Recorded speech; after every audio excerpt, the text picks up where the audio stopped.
नमस्कार, मी स्वानंद आणि माझा मित्र महेश. डावे उजव्यामध्ये आपलं सहर्ष स्वागत आहे.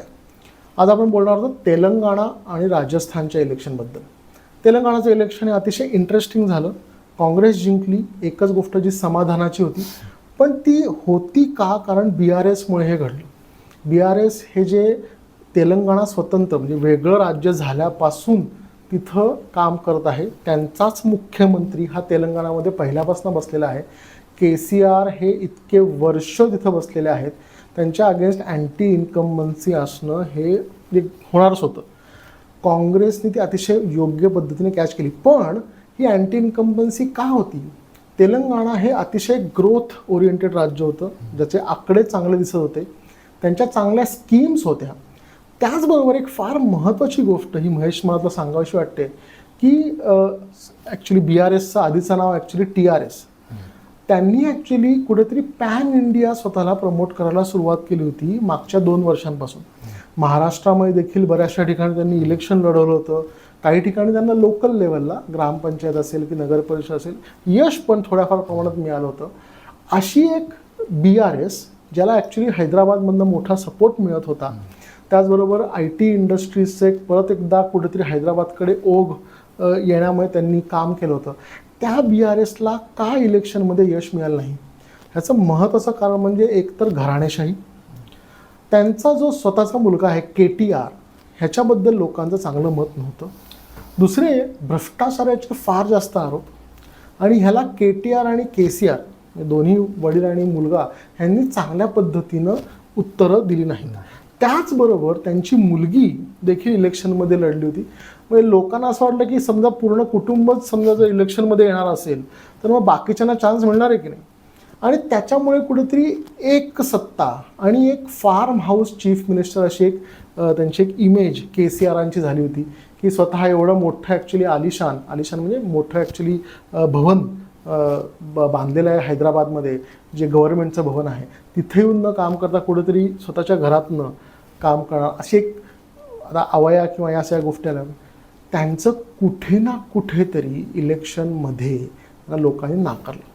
पण ह्याचबरोबर मला कायम वाटतं की ग्रोथ ओरिएंटेड जरी असतील, करप्शनचे जरी त्यांच्यावर मुद्दे असतील, तरी पण एवढी वर्ष असल्यामुळे अँटी इन्कम्बन्सी त्यांना भोवली. ती अँटी इन्कम्बन्सी काँग्रेसने चांगल्या पद्धतीने स्वतःसाठी वापरली का? आणि दुसरी महेश मला वाटायचं की बाकीच्या राज्यांमध्ये जिथे ॲक्च्युली काँग्रेस हारतंय आणि त्यांच्याकडे डायनॅमिक लीडर्स नाही आहेत, तिथं कुठेतरी तेलंगणामध्ये त्यांच्याकडे डायनॅमिक लिडरशिप आली का रे? चांगला प्रश्न स्वानंदनी विचारला आहे. कारण अँटी इन्कम्बन्सी ही मध्य प्रदेशमध्ये पण होती, पण ती कॅच करण्यात काँग्रेस कमी पडली. पण तेलंगणामध्ये आत्ता स्वानंद बोलला त्याप्रमाणे जी नाराजी होती ती ग्राउंड लेव्हलपर्यंत पोहोचवण्यात काँग्रेस यशस्वी झाली.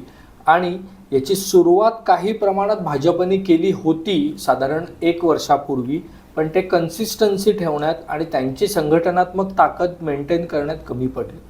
रेवंत रेड्डी हे जे नवीन प्रदेशाध्यक्ष आहेत, जे पूर्वी TDPमध्ये होते आणि इंटरेस्टिंगली त्याच्यापूर्वी ते ABVPमध्ये होते आणि तिथून ते आलेले आहेत, तर त्यांनी गेल्या काही महिन्यामध्ये शब्दशः पायाला भिंगरी लावून ते तेलंगणा फिरले. अनेक ठिकाणी त्यांनी आंदोलनं केली. अनेक काँग्रेसच्या कार्यकर्त्यांना रस्त्यावर उतरायची सवय नव्हती, जी त्यांनी लावली. आणि ह्या सगळ्याचे चांगले परिणाम आपण खूप मोठ्या प्रमाणात जे आकडे आले त्याच्यात दिसत आहेत.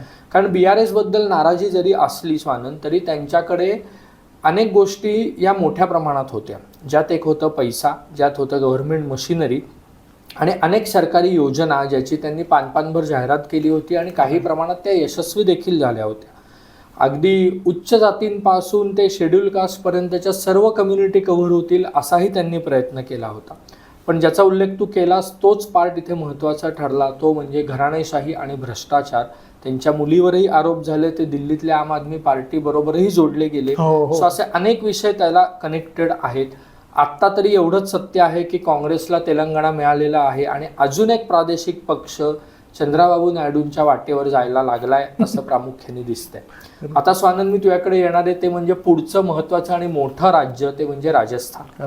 तर राजस्थानमध्ये काय झालं हे आपल्याला माहिती आहे, पण आत्ता नक्की तिथे काँग्रेसची परिस्थिती काय होती आणि हे का घडलं हे तुझ्याकडून ऐकायला आवडेल. खरं आहे. म्हणजे राजस्थान हे असं एकच राज्य आहे जिथं की इलेक्शनचा रिझल्ट हा जसा प्रेडिक्ट केला होता तसाच लागला आहे आणि मॅक्सिमम लोकांनी जसं प्रेडिक्ट केलं तसं लागलं आहे. भाजप जिंकणार हे जवळपास सगळ्यांना माहिती होतं. काँग्रेस हे हारणार पण जास्त मोठ्या पद्धतीने हारणार नाही हे पण सगळ्यांना माहिती होतं. कुठेतरी ॲक्च्युली गेहलोत आणि भाजपचे काही लीडर्स यांची मिलीभगत आहे का ह्याच्याबद्दल, वसुंधराजे स्पेशली यांच्याबद्दल पण काही प्रश्न लोकांनी उभे केले होते. पण सचिन पायलट आणि गेहलोत ह्यांच्याबद्दल तर विस्तव जात नव्हता. ह्याच्याबद्दल तर फार मोठ्या कहाण्या ॲक्च्युली सगळीकडे एडिटर्स लिहित होते. इलेक्शनच्या आधी काही दिवस फक्त दोघे एकत्र एका मंचावर दिसले. ह्याच्या व्यतिरिक्त अख्ख्या इलेक्शनमध्ये कुठेही सुसूत्रता काँग्रेसमध्ये दिसली नाही. अख्खं इलेक्शन एक महत्त्वाची गोष्ट मी काय सांगतो, राजस्थान हे शहर महत्त्वाचं का आहे, कारण जयपूरसारखं अतिशय महत्त्वाचं शहर, जोधपूर जे ॲक्च्युली मारवाडचं द्वार म्हणतात आणि पैशांसाठी अतिशय महत्त्वाचं एक शहर आहे, त्या ठिकाणावरनं जे जिंकतात त्यांना ॲक्च्युली कधीतरी त्याचा फायदा पुढच्या इलेक्शन्समध्ये दुसऱ्या ठिकाणी होतो. राजस्थानची ट्रेडिशन आहे की ॲक्च्युली एक सरकार 5 वर्ष चालतं आणि पुढच्या वर्षी ते बदलतं. त्याप्रमाणेच हे झालं आणि हे अपेक्षित होतं. माझ्यासाठी इंटरेस्टिंग गोष्ट महेश ही आहे की गेहलोत ज्या जिल्ह्यामधनं येतात, जोधपूर, त्या जिल्ह्यामध्ये त्यांना स्वतःचा जिल्हा देखील राखता नाही आला. 10 पैकी फक्त 2 जागा जिंकल्या. सगळे शहरी भाग काँग्रेसने हरलेले आहेत. ज्या पद्धतीनं BRSनी कुठेतरी तेलंगणामध्ये हैदराबाद स्वतःकडे ठेवलं आणि बाकीचा सगळा शहरी भाग स्वतःकडे ठेवला आणि काँग्रेस ग्रामीण भागात जिंकला, तसा ग्रामीण भाग देखील ॲक्च्युली काँग्रेसला राजस्थानमध्ये राखता नाही आला. डेझर्टच्या जवळचा भाग हा कुठला तरी इंडिपेंडंट लोकांनी जिंकला आहे. एकूण 11% ते 12% मतदान हे इंडिपेंडंट लोकांना झाले आणि छोट्या पार्टीज तर बऱ्याच आहेत, tribal party, Bahujan Samajwadi party.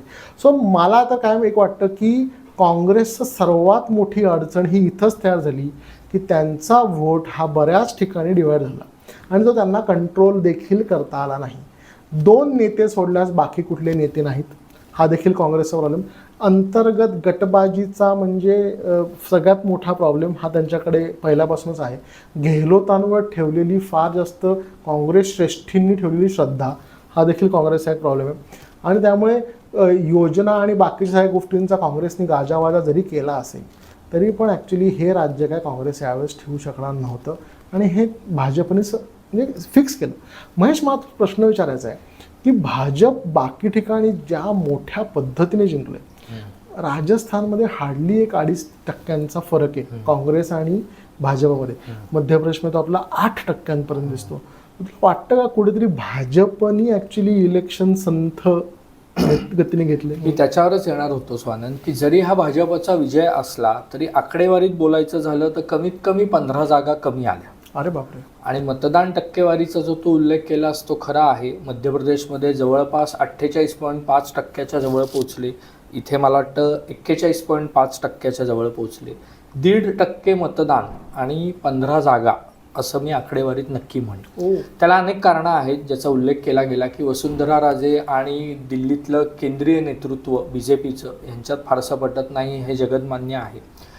त्यामुळे त्याचा परिणाम झालाच. वसुंधरा राजे समर्थकांना तिकीटं देऊन भाजपने बॅलन्स करण्याचा प्रयत्न केला. तरी देखील वसुंधरा राजे यांना कळून चुकलं होतं की जरी आपण जिंकलो तरी यावेळेला आपण मुख्यमंत्री नक्की होणार नाही. मध्य प्रदेशमध्ये जसे केंद्रीय मंत्री उतरवले होते तसे यावेळेला भाजपने राजस्थानमध्ये काही खासदारांना मात्र जरूर तिकीटं दिली. त्यात राजवर्धन राठोड असतील, दिया कुमारी असतील ज्या राजघराण्याशी निगडीत आहेत आणि अजून मला वाटतं किशोरीलाल मीणा असतील. तर असे काही लोक त्यांनी उतरवले होते आणि ते निवडून देखील आले.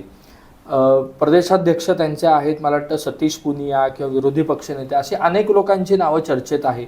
भाजप आपल्या सगळ्यांना माहिती आहे धक्कातंत्रामध्ये खूप मोठ्या प्रमाणात करतच. म्हणजे कदाचित लोकसभा अध्यक्ष ओम बिर्ला यांचंही नाव सरप्राइझिंगली पुढे येऊ शकतं, कोणाला सत्ता काही माहिती नाही. मागचे दोन्ही लोकसभा 2014 आणि 19 जर बघितल्या तर पैकीच्या पैकी मार्क्स भाजपने मिळवले होते. कारण 2018 विधानसभा झाल्यानंतर 2019ची इलेक्शन ही हार्डली 5 महिन्यात झाली होती. 2018 नोव्हेंबर-डिसेंबरमध्ये हारून देखील 5 महिन्यांनी ते लोकसभेत वर आले होते. आत्ता तर ते जिंकलेले आहेत त्यामुळे ते नक्की येईल. पण हे बघणं खूप महत्त्वाचं ठरेल स्वानंद की राजस्थानमध्ये कोणाचं नाव मुख्यमंत्री म्हणून भाजप पुढे करत आहे. कारण जे आत्ता तू काँग्रेसबद्दल उल्लेख केलास की सचिन पायलट आणि गेहलोत सोडून कुठली नावच येत नाहीत. तसंच वसुंधरा राजे सोडून कुठलं नावच येत नाही, अशी गेली 12 ते 14 वर्ष परिस्थिती भाजपत देखील खरंय. होती. खरं आहे. त्यामुळे ह्यावेळेला मोदींनी एक इंटरेस्टिंग टर्म वापरलेली आहे. ती टर्म त्यांनी अशी वापरली होती की मोदी आहे, मोदींची गॅरंटी आहे. सो हा शब्द किंवा हे पॉप्युलर खूप ठिकाणी झालं, विशेषतः मध्य प्रदेश आणि अनेक राज्यात ते वापरलं देखील गेलं. मागच्या इलेक्शनलाही मला एक गोष्ट खूप जाणवली होती, कारण तेव्हा मी 15 दिवस राजस्थानला गेलो होतो, की मोदी तुझसे बैर नाही, राणी तेरी खेर नाही, अशा ओपनली घोषणा लोकांनी दिल्या होत्या, ज्यात भाजप समर्थकही होते आणि सामान्य जनता देखील होती. तर ह्यावेळेला ह्या सगळ्याचंच उत्तर मिळालं आहे की वसुंधरा राजे निवडून आल्या असल्या तरी त्या मुख्यमंत्री होतील याची शक्यता 1% आहे. त्यामुळे कोण मुख्यमंत्री होईल हे आपण नक्की बघूयात. आजचा तुम्हाला आमचा व्हिडिओ कसा वाटला हे आम्हाला जरूर कळवा, कॉमेंट करा. तुम्हाला याच्याहून अजून काही वेगळे व्हिडिओ आमच्याकडून अपेक्षित असतील तरी त्याच्या देखील प्रतिक्रिया आम्हाला द्या. धन्यवाद. धन्यवाद.